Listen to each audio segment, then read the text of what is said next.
ये मुद्दे की बात करते हैं मेसिंग जी, क्योंकि आप पर्सनल फाइनेंस एक्सपर्ट भी हैं, तो आपकी चश्मे की मैं लिहाज से देखूं तो क्या कहता है आपका चश्मा, कैसा रहा ये बजट, क्या है मेसिंग जी? यहाँ पे एमएसएमई को भी बड़ा स्मार्ट बनाने की कोशिश की गई और ज़्यादा उसको बढ़ावा देने की बात की गई है, उसमें क्या लगता है आपको, क्या क्या कहा है बात यहाँ पर की गई है? मैं भी आपसे ही रिकॉर्ड करवाना चाहूँगा, ये समझना भी चाहूँगा कि इन्होंने कहा कि 100 टैक्स प्रावधानों को अपराध मुक्त किया गया है, जिसमें छोटे व्यापारियों को कानूनी झंझटों से राहत मिली।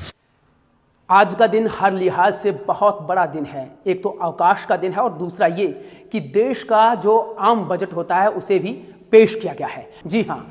चलिए हम बात करते हैं आज आम बजट की, जिसे आज भारत सरकार की वित्त मंत्री निर्मला सीतारमण ने जो है संसद में पेश किया है। और इस बजट में आम लोगों की लिहाज से हम लोग देखें तो क्या कुछ निकल कर आया है उनके पिटारे से, उनके भाषण से। और अगर हम लोग आम उपभोक्ताओं की लिहाज से भी देखें तो उनको महंगाई में कितनी राहत मिली है, सब्सिडी पर कितना नियंत्रण हुआ है, इसके अलावा जो है रोजगार में कितना सृजन होने वाला है, कारोबार में किस तरह से हम लोग इसको देखें, छोटे मझोले ये तमाम जो उद्योग होते हैं उसको अगर हम लोग देखें तो उस लिहाज से किसको कितना बेनिफिट हुआ होगा, टैक्स स्लैब की लिहाज से अगर हम लोग देखें, बिजनेसमैन की लिहाज से अगर हम लोग देखें, ये तमाम सारी चीजों को अगर हम लोग देखें, व्यवसाय हमारी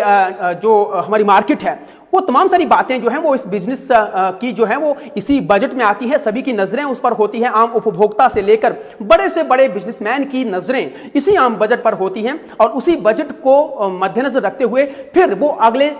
कदम जो है वो उठाता है। तो आज जिस तरह से 11 बजे के बाद भारत सरकार की वित्त मंत्री निर्मला सीतारमण की ओर से ये बजट पेश किया गया, तो सभी की नजरें जो हैं आज उस बजट पर थी, उनके भाषण पर थी। और निश्चित तौर पर सभी ने अब तक जो उसे डिकोड करने की कोशिश की है, बहुतों ने उसको डिकोड भी किया है। आज 4 स्टार न्यूज ने भी अपने स्तर पर इसको डिकोड करने का प्रयास किया है और कुछ एक्सपर्ट्स लोगों को भी अपने साथ जो है वो मिलाकर उनसे बातचीत करने का प्रयास किया है कि कैसे ये बजट जो है वो आम उपभोक्ताओं की लिहाज से, बिजनेसमैन की लिहाज से, छोटे या मझोले उद्योगों वाले या लघु उद्योग जो होते हैं, बड़े उद्योग जो होते हैं, उनकी लिहाज से जो है ये जो पर्सनल जो बिजनेसमैन जो होते हैं, जो छोटे जो बिजनेसमैन होते हैं, उनके लिहाज से, छोटे छोटे कारोबारियों के लिहाज से ये बजट कितना सही है, कितना सटीक है, तो उसी पर जो है आज बातचीत करने के लिए हमारे साथ जो है पर्सनल फाइनेंस एक्सपर्ट मेसिंग जी मौजूद हैं और उन्हीं से जानने का प्रयास करेंगे कि आखिरकार ये बजट कितना सही, कितना अच्छा और कितना कारोबारियों के लिहाज से जो वो बढ़िया है। मेसिंग जी, बहुत स्वागत है आपका 4 स्टार न्यूज पर। जी धन्यवाद। मेसिंग जी, क्योंकि हम लोग बात कर रहे थे और हम लोग लगातार इस बजट को सुन भी रहे थे, सुबह 11 बजे से सभी बहुत बड़े बड़े लोग जो हैं वो नजरें आज गड़ा कर बैठे थे। और रविवार का दिन है, आज़ादी के बाद पहली मरतबा जो है इस बजट को रविवार के दिन पेश किया गया। सबसे पहले तो मैं यही जानना चाहूँगा कि अच्छा, रविवार का दिन ही क्यों चुना गया होगा वैसे? देखिए, आज़ादी के बाद सबसे पहले तो सभी देशवासियों को हार्दिक शुभकामनाएं दूंगा इस बजट की जी। और दूसरा, रविवार का बड़ा दिन भी है, ये बड़ा दिन है हमारे सभी देशवासियों के लिए। और दूसरा क्या है कि जब से केंद्र में सरकार का परिवर्तन हुआ है तो उन्होंने कुछ रीति रिवाज बदले हैं। बिल्कुल। और जो कि पहले फरवरी के एंड में बजट आता था, फिर अभी वो एक फरवरी के फर्स्ट डे को ही बजट हमारा केंद्रीय बजट आ जाता है। तो आज रविवार आ गया है तो स्वाभाविक है वो फर्स्ट दिन को, रविवार के दिन ही ये बजट जो हमें ख्याल है कि ऐसा ही एक संयोग बना था, कहते हैं 99 में, और उस वक्त जो था वो 28 फरवरी की बात आ रही थी। उन्होंने क्या किया कि उस रविवार को छोड़कर सीधे शनिवार को कर लिया, लेकिन रविवार को उस वक्त भी नहीं किया गया और अब जो है वो रविवार को ही कर दिया। नहीं, देखिए अब ये जो डिजिटल भारत है और बदलता भारत है, पूरे विश्व में एक उभरती अर्थव्यवस्था है, तो कुछ स्वाभाविक है, कुछ परिवर्तन जरूरी है और ये बहुत एक अच्छा संकेत भी। तो यही रिफॉर्म तो नहीं था कहीं इसी की थीम पर जो ये बजट भी पेश किया गया कि भैया रिफॉर्म है? बिल्कुल बिल्कुल इसी रिफॉर्म पे है। भारत को 2047 का जो विकसित भारत बनाने का जो एजेंडा है हमारी सरकार का, उसी एजेंडे को ध्यान में रख के ये इन्होंने बहुत बड़ा बजट पेश किया आज। चलिए मुद्दे की बात करते हैं मेसिंग जी, क्योंकि आप पर्सनल फाइनेंस एक्सपर्ट भी हैं, तो आपकी चश्मे की मैं लिहाज से देखूं तो क्या कहता है आपका चश्मा, कैसा रहा ये बजट, क्या है ये? देखिए, मैं एक व्यक्तिगत आदमी की अर्थव्यवस्था से इसको अगर मैं डिकोड करने का प्रयास करूं तो ये जो बजट है ये एक संतुलित बजट है। ठीक है। और जैसे कि पिछली बार हमारे वित्त मंत्री जी ने जो हमारा इनकम टैक्स स्लैब जो व्यक्तिगत जो डायरेक्ट टैक्स पेयर्स होते हैं उनके लिए रिफॉर्म्स किया था और 12 लाख तक उनको टैक्स फ्री किया था, साथ ही साथ 75,000 रुपये तक उनको स्टैंडर्ड डिडक्शन की एडिशनल छूट दी थी। तो वहाँ तक उसमें कोई चेंज नहीं किया है। साथ ही साथ जो कॉर्पोरेट्स के लिए जो मैट की दर है वो थोड़ी कम करी है। उस हिसाब से भी कॉर्पोरेट्स में अगर प्रॉफिट्स बढ़ेंगे तो आगे उनको वहाँ पे रोजगार स्वरोजगार, साथ ही साथ किसानों के लिए बात करी कि उनको उद्यमी बनाएंगे। जी जी जी, है ना, इस हिसाब से भी काफ़ी किसानों के लिए एक अवसर है। पिछली बार जो किसान क्रेडिट कार्ड पे बात करी थी कि उसकी लिमिट जो पहले 3 लाख रुपए हुआ करती थी, जो सब्सिडाइज जो इंटरेस्ट होता है, तो अब जो पिछली बार 5 लाख कर दिया था, तो वहाँ भी किसानों के लिए लाभ है। और साथ ही साथ इसमें जो अगर मैं ओवरऑल बात करूँ टैक्स पेयर्स की, जी जी, तो एक संतुलित है, किसी तरह का कोई एक मैं कहूँ तो कोई जला नहीं है। लेकिन हमें जो मुझे लगता है मेरी व्यक्तिगत तौर पर कि जो जरूरी एक क्षेत्र रह गया जो मेरी कि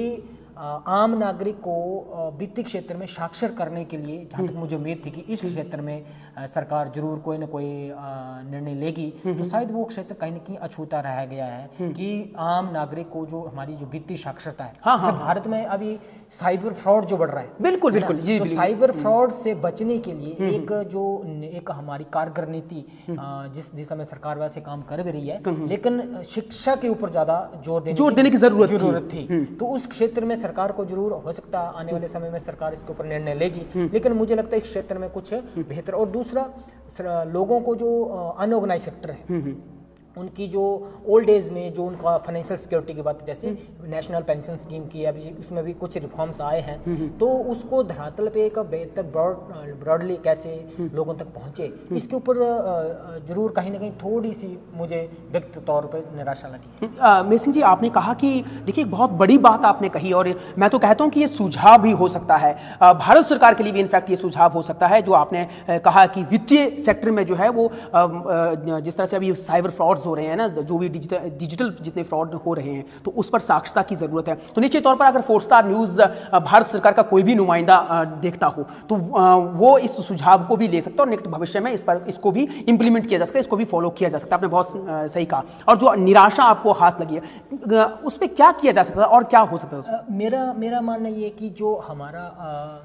भारत, जो हमारे नागरिक हैं भारत देश में, वो बहुत हमारा मेजॉरिटी ऑफ पीपल जो अनऑर्गेनाइज सेक्टर में है, ठीक है, उनके लिए एक साधारण वे में शिक्षा के लिए, जैसे हम स्कूल्स का एक वित्तीय क्षेत्र में एक वित्तीय लिटरेसी के लिए स्कूल्स के एक्सपेंशन हम कर सकते थे। यस, जैसे कि हेल्थ क्षेत्र में अनाउंस का, तो बड़े हमारा फाइनेंशियल लिटरेसी का हब बने और हर नागरिक जो है वो वित्तीय साक्षर हो। इसके लिए मैं भारत के प्रधानमंत्री और वित्त मंत्री से अपील करूंगा कि भारत में वित्तीय क्षेत्र में भारत के नागरिकों को साक्षर करने के लिए इस क्षेत्र में कुछ खास पहल की जरूरत है। हमारे हर जिले में,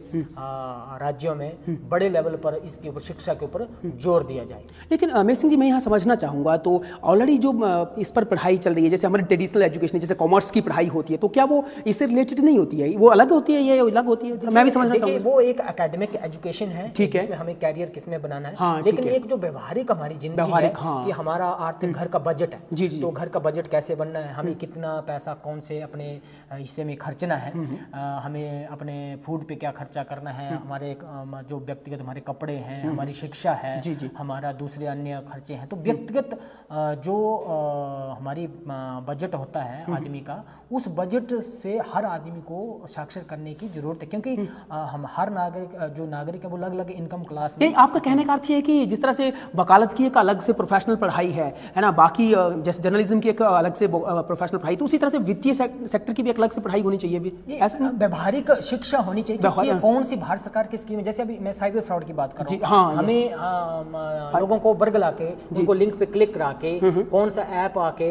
उस पे क्लिक कर लो और ऐप से हमारे मल्टीपल फंड्स पैसे हो जाएंगे, तो लोगों को जानकारी नहीं है, वो जागरूकता नहीं है। लेकिन इसको जब हमारा बहुत सारा वर्ग जो वो अनऑर्गेनाइज सेक्टर में है, किसान हैं, महिलाएं हैं, है ना, काम करती हैं, तो उनको शिक्षित कैसे किया जाए? तो मेरा जो मानना है कि जिला स्तर पे ब्लॉक स्तर पे एक छोटे छोटे हमारे वित्तीय क्षेत्र के स्कूल ओपन होने चाहिए, और वहाँ पे जो उस फील्ड में जो फाइनेंस के सेक्टर में एक्सपर्ट लोग हैं उनकी वहाँ पे एक्सपर्टाइज का यूज करके उनको भी एक अपॉर्चुनिटी रहेगी उनको ट्रेनिंग के लिए, साथ साथ आम लोगों को रीच जो होगी वो रीच जो इजी होगी, क्योंकि जब डिजिटली सब कुछ है तो अब बहुत ही जरूरत हो गई है लोगों को साक्षर करना। मेसिन जी, आपकी चिंता इसलिए भी वाजिब है क्योंकि हम लोग तो जर्नलिज्म सेक्टर के लोग हैं, हम तो ग्राउंड पर देखते रहते हैं। ना केवल वो जो आप महिलाओं की बात कर रहे हैं जो घर की चारदीवारी के अंदर होते हैं या छोटा मोटा काम करते हैं, बड़े बड़े आईपीएस आईएएस ये लोग भी जो है वो साइबर फ्रॉड का शिकार हो रहे हैं। अभी पंजाब के ही रिटायर्ड डीजी इतने बड़े साइबर फ्रॉड के शिकार हुए हैं। यहाँ बहुत बड़े इंजीनियर जो है वो, अगर हम लोग हिमाचल प्रदेश के कांगड़ा की ही बात करें तो बहुत बड़े इंजीनियर साइबर फ्रॉड का शिकार हुए। तो निश्चित तौर पर आपकी चिंता जो है ये वाजिब मुझे लगती है। मैं अंत में एक चीज ये कहूंगा कि जैसे हम पढ़ाई के लिए एजुकेशनल एक्सपर्ट्स के पास जाते हैं, स्वास्थ्य के लिए हेल्थ एक्सपर्ट्स के पास जाते हैं, और भारत में जो एक फाइनेंस एक्सपर्ट्स की जो मतलब एक धारणा नहीं अभी तक डेवलप हुई है कि हमें जब फाइनेंस मैनेज करना तो उसके लिए एक्सपर्ट चाहिए, तो आज के समय में फाइनेंस एक्सपर्ट्स की जरूरत है, और फाइनेंस के क्षेत्र में लोगों को जागरूक कैसे करना है, इसलिए उसके लिए एक लॉन्ग और दूरदर्शी सोच के साथ हमें एक विजन लेके चलना पड़ेगा, ताकि हमारा जो भारत है 2047 हम तभी कर पाए। विकसित भारत जब बनेगा तो हम उसमें हमारे सभी नागरिक जो होंगे वो वित्तीय साक्षर होंगे। मेसिन जी, यहाँ पे एमएसएमई को भी बड़ा स्मार्ट बनाने की कोशिश की गई और ज्यादा उसको बढ़ावा देने की बात की गई है, उसमें क्या लगता है आपको, क्या कहा है उसमें? बिल्कुल, एमएसएमईज को अपलिफ्ट करने के लिए जो भारत सरकार ने कहा कि उसके ऊपर हम जैसे किसानों को उद्यमी बनाने के लिए, अभी किसान है उनको उद्यमी एग्रीकल्चर क्षेत्र में हमें इंडस्ट्री कैसे लगानी है, इसके लिए सरकार ने काफी अच्छी घोषणा करी है। साथ ही साथ एक बहुत अच्छी सी मार्ट योजना उन्होंने महिलाओं के लिए शुरू करने की घोषणा करी है कि सी मार्ट बनाएंगे, उनकी महिलाओं के लिए उनके प्रोड्यूस के लिए एक बाजार बनेगा, तो स्वाभाविक है रोजगार भी निकलेगा, लोग स्किल्ड भी होंगे और उनमें उद्यमिता के मतलब जो एक स्किल होगी डेवलप होगी, लेकिन शिक्षा के ऊपर खास जोर देने की जरूरत है। हालांकि आपने शुरू में ही कहा था कि 12 लाख रुपए की जो टैक्स स्लैब में जो पहले से छूट थी, तो उससे मध्यम जो वर्ग के लोग होते हैं उनको कोई बेनिफिट इससे आप देखते हैं? बिल्कुल स्वाभाविक है, उनको तो जो पहले स्लैब हमारा 6-7 लाख रुपए तक था, जिस 4-5 लाख 5 लाख रुपए का जो गैप है, तो स्वाभाविक है बहुत सारे लोग जो है वो उस टैक्स स्लैब से जो टैक्स पेयर थे वो टैक्स पेयर नहीं है, लेकिन जो जिसमें जो मेजोरिटी ऑफ पीपल हैं जो एमएसएमईज हैं उनको टैक्स पे करना है तो उनकी वैल्यूएशन भी बढ़ेगी, और अगर वो बिजनेस क्लास में तो उनको लेंडिंग लेने में सहायता मिलेगी, क्योंकि अगर उनका आईटीआर अगर उनका 12-13 लाख है हर साल वो भरते हैं टैक्स पेयर तक जाते हैं, तो उनका वैल्यूएशन जब बढ़ेगा तो स्वाभाविक उनको बैंक से क्रेडिट भी बेहतर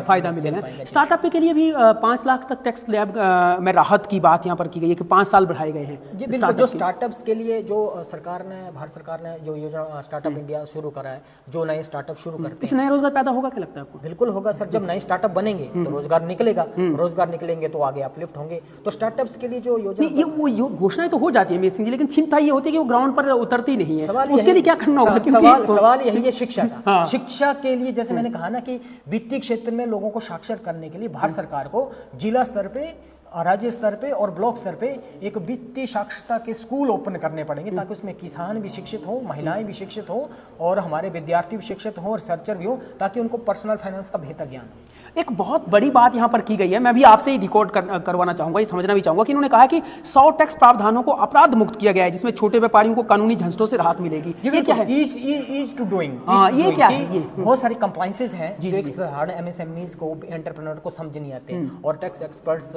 हमें बहुत सारे कंप्लायंसेस करने पड़ते हैं, तो ऐसे बहुत सारे प्रावधान हैं जो सरकार ने उनको वहां से रेमेडियल वहां से हटा दिया है, या हटाने की बात करी है कि उनको हटा देंगे, और उसमें क्या होगा कि उनको ज्यादा कॉम्प्लिकेसी में हमें, जैसे कि सेल्फ डिक्लेरेशन के आधार पे अगर आपने कोई गलत डिक्लेयर किया हुआ है या उसको करेक्शन करना चाहते हैं, तो उसमें भी भारत सरकार ने भी छूट देने की बात करी है कि उनको छूट दी जाएगी, और ताकि उसको वो करेक्ट कर सकें, और आपको कुछ एक जो उन्होंने इसमें परसेंटेज तय करी है कि उतना आप अपना पेनल्टी देके उसको आप अपना मतलब एक सही कर सकते हैं। अच्छा, वो जो अगर आप जो अपनी संपत्ति को छुपाते हैं तो उसके लिए भी प्रावधान किया गया कि भैया आप अगर गलती से देखिए आज 10 साल पहले 14 से पहले की बात करूं, बहुत सारे लोगों में क्या ट्रेंड था, ये बहुत इंटरेस्टिंग बात कही कि लोग पैसा कमाते थे और उनमें क्या था कि घर में पैसा रखना है ना, उनको डिजिटल करने का, बैंकों में जाने का आदत नहीं थी। जब जैसे डिजिटल हुआ, बैंकों के रिफॉर्म्स आए, भारत सरकार ने रिफॉर्म्स करे, तो उनको बैंक में उन्होंने समय रहते जमा नहीं करा, तो आज वो जाने ना जाने स्थिति में वो किसी तरह से वो ब्लैक का दिख रहा है, लेकिन हालांकि उन्हें हार्ड मनी से कमाया होगा, लेकिन उस चीज से बचे। अब वो तो अगर ब्लैक मनी है, अगर उसको अवॉइड करना है तो पेनल्टी लगेगी। तो इसलिए सरकार ने ये बहुत अच्छी पहल है। अगर गलती से किसी का पैसा घर में रह गया या उन्होंने कभी डिक्लेयर नहीं कर पाए, कोई छूट गई एंट्री, उसको भी सही करने का एक बहुत बड़ा कदम है। किसानी सेक्टर जो है वो आपका बड़ा फेवरेट सेक्टर है। देखिए यहाँ पर भी किसानों और ग्रामीण प्रभाव वाले भी कुछ यहाँ पर फैसले लिए गए कि किसान क्रेडिट कार्ड लिमिट जैसे आपने पहले कहा ना 3 से 5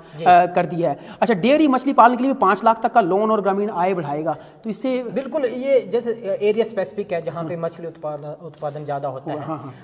तो वहाँ उस क्षेत्र के लिए अच्छी है। लेकिन मैं अपने राज्य की बात करूँ तो हमारा राज्य कृषि प्रधान राज्य है, 90% कृषि प्रधान है, तो किसानों के लिए बहुत अच्छा है, क्योंकि किसानों को उद्यमी बनाएंगे तो स्वाभाविक वहाँ रोजगार भी होंगे, एग्रीकल्चर इंडस्ट्री भी डेवलप होगी, और फिर वहीं से बात आ जाती है कि उनको वित्तीय साक्षरता में सरकार का एक कदम होने की और एक कदम की जरूरत है। उम्मीद करूंगा कि अगले बजट में इसके लिए सरकार जो है वो प्रावधान करेगी। अच्छा, ये पीएम धन धान्य योजना में भी 100 जिलों में जो है इसको शुरू करने की बात कही गई है। बिल्कुल,